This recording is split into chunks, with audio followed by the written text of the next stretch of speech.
नमस्कार, प्रणाम। मैं हूं राघवेंद्र। स्वागत है आप सभी का इन खबर पे। राजनीति राजनीति एक ऐसा क्षेत्र है जहां पे कौन अपना कब पराया हो जाए ये कोई नहीं जानता है। ठीक ऐसा ही आज हुआ बिहार की राजनीति में। उपेंद्र कुशवाहा का जेडीयू से ब्रेकअप हो गया। इसी पे हम लोग चर्चा करने के लिए आपसे जुड़े हुए हैं और हमारे साथ मौजूद हैं इन खबर के संपादक विद्याशंकर तिवारी जी। सर, बहुत बहुत स्वागत है आपका। जिस तरीके से ये बिहार की राजनीति चल रही है, उपेंद्र कुशवाहा और नीतीश कुमार के बीच में जो ये विवाद चल रहा था लगातार, उसके बाद आज उपेंद्र कुशवाहा खुद को जेडीयू से अलग कर लिए। इसका क्या प्रभाव पड़ेगा? देखिए, जहाँ तक प्रभाव की बात है, बिना ये जिसे यूपी की राजनीति से तुलना करें ना, तो आप पाएंगे कि उपेंद्र कुशवाहा यूपी राजभर हैं।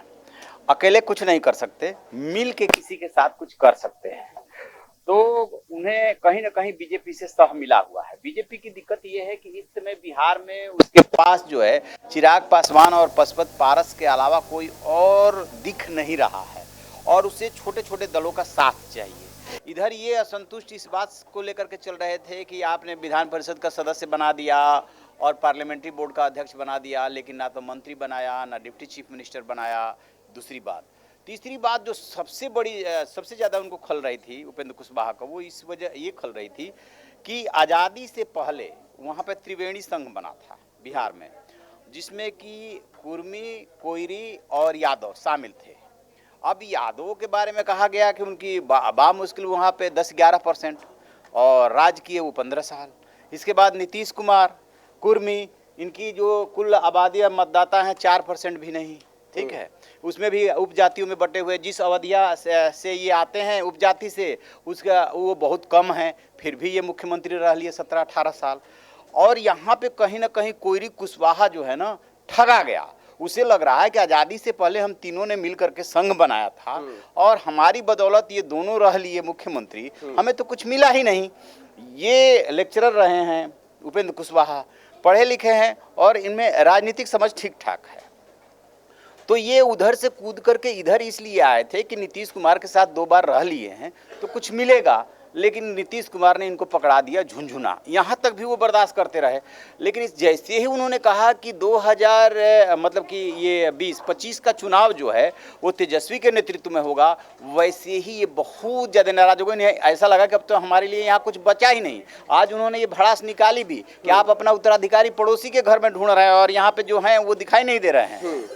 पड़ोसी के घर में ढूंढ रहे हैं और आपने जातिगत समीकरण का भी जिक्र किया, तो कुशवाहा समाज का वोट बैंक क्या इसे फिसलेगा और आने वाले समय में क्या उपेंद्र कुशवाहा एक बार फिर बीजेपी की तरफ झांक सकते हैं? देखिए, बीजेपी की तरफ तो झांकना उनकी मजबूरी हो जाएगी, क्योंकि यदि महागठबंधन एक साथ रह करके 2024 का लोकसभा चुनाव लड़ता है तो इनके पास ऑप्शन क्या बचता है? सिर्फ और सिर्फ एनडीए, बीजेपी।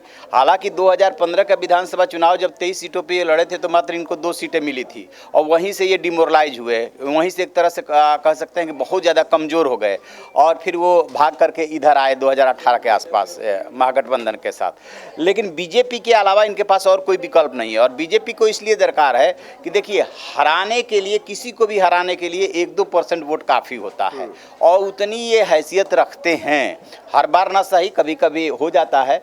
तो बीजेपी के लिए ये मुफीद बैठ रहे हैं और बीजेपी इनके लिए मुफीद बैठ रही है। तो जिस तरीके से अभी इन दोनों के बीच में ये रार चल रही थी और उपेंद्र कुशवाहा ने एक बात का जिक्र किया था कि तेजस्वी यादव को ये आगे कर रहे हैं, इससे उनको आपत्ति हुई थी। बिल्कुल यही वो नीतीश कुमार की चोट थी जिसे उपेंद्र कुशवाहा बर्दाश्त नहीं कर पाए। उनका साफ साफ मानना है कि लव कुश वाला फार्मूला आपका, दूसरा भाई मैं, और आप जो है उत्तराधिकारी किसको बना रहे हैं? तेजस्वी यादव को। पार्टी में विलय करेंगे नहीं करेंगे वो तो बाद की बात है, लेकिन आपने जब कह दिया कि 2025 का चुनाव तेजस्वी यादव के नेतृत्व में होगा तो आपने तो अपना उत्तराधिकारी घोषित कर दिया ना। इसके बाद उपेंद्र कुशवाहा का वहां रुकने के लिए क्या बचा था? क्यों रुकते?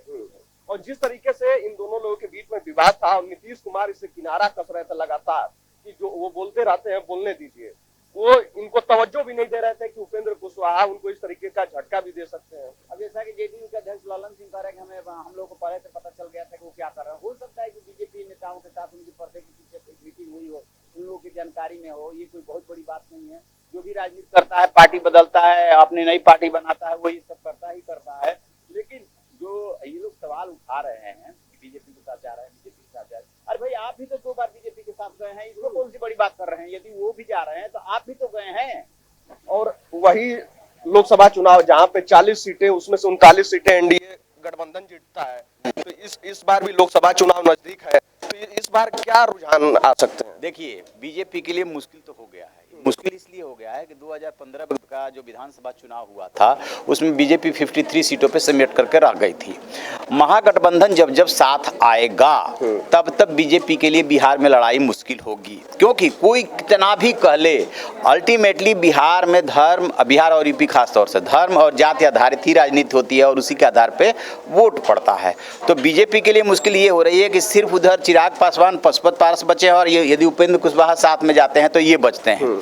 तो ऐसे में इनको ज़्यादा से ज़्यादा छोटे छोटे दलों का सपोर्ट चाहिए और उसी रणनीति के तहत बीजेपी साध रही है, क्योंकि उसे ये तो पता चल ही गया है कि नीतीश कुमार ना अब आएंगे या ना नीतीश कुमार को अब उसे लेने में बहुत ज़्यादा फायदा दिख रहा है। क्यों? क्योंकि नीतीश कुमार की जो विश्वसनीयता है ना वो घटी है। कितनी बार उछल कूद मचाएंगे भाई, आप इतने वरिष्ठ राजनेता हैं, आपका कोई भरोसा नहीं कि कब किसके साथ है, कभी एनडीए के साथ है तो कभी महागठबंधन के साथ हैं।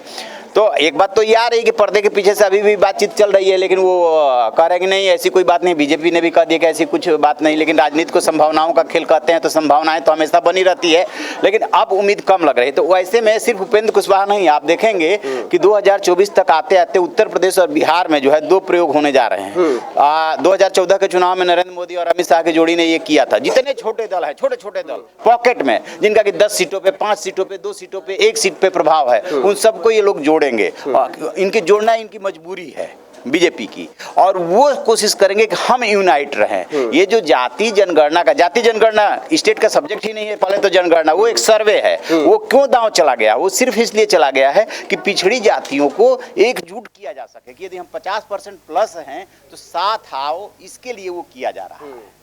और जिस तरीके से आपने कहा कि एकता, उसी तरीके से विपक्ष भी विपक्षी एकता चाहता है। और आपने चिराग पासवान का जिक्र किया, आपने कहा कि बीजेपी चिराग पासवान की तरह ही उपेंद्र कुशवाहा को भी प्रयोग करना चाहेगी। तो उससे क्या उपेंद्र कुशवाहा अगर अकेले चुनाव लड़ते हैं तो उससे ज्यादा नुकसान होगा या बीजेपी के साथ आकर चुनाव लड़ते हैं? 2014 उदाहरण है, 2013 में ही उन्होंने बीजेपी का एनडीए का दामन थाम लिया था। उनके 3 सांसद चुने गए थे और खुद सांसद चुने गए थे और वो केंद्र में आकर के राज्य मंत्री बने थे। तो वो आजमा चुके हैं, जान रहे हैं। नीतीश के बारे में भी ये कहा जाता है कि नीतीश भी जान रहे हैं, तभी तो उन्होंने कांग्रेस वाली अभी ये बात बोली है कि कांग्रेस जो को जवाब देना है, यदि कांग्रेस जवाब देती है तो हम 100 से भी नीचे बीजेपी को ले आएंगे। तो वो नीतीश कुमार भी जानते हैं कि जब तक यूनाइट नहीं होंगे तब तक बीजेपी के सामने टिक नहीं पाएंगे। और इसी बात का जिक्र उपेंद्र कुशवाहा ने भी आज कर दिया था कि विपक्ष एक नहीं हो रहा है और जब तक विपक्ष एक नहीं होगा तब तक प्रधानमंत्री नरेंद्र मोदी को हराना मुमकिन नहीं है। अब ये राजनीति है, राजनीति में कब क्या होगा ये कोई नहीं जानता है। लोकसभा चुनाव नजदीक है, कौन किधर पलट जाएगा ये तो समय बताएगा।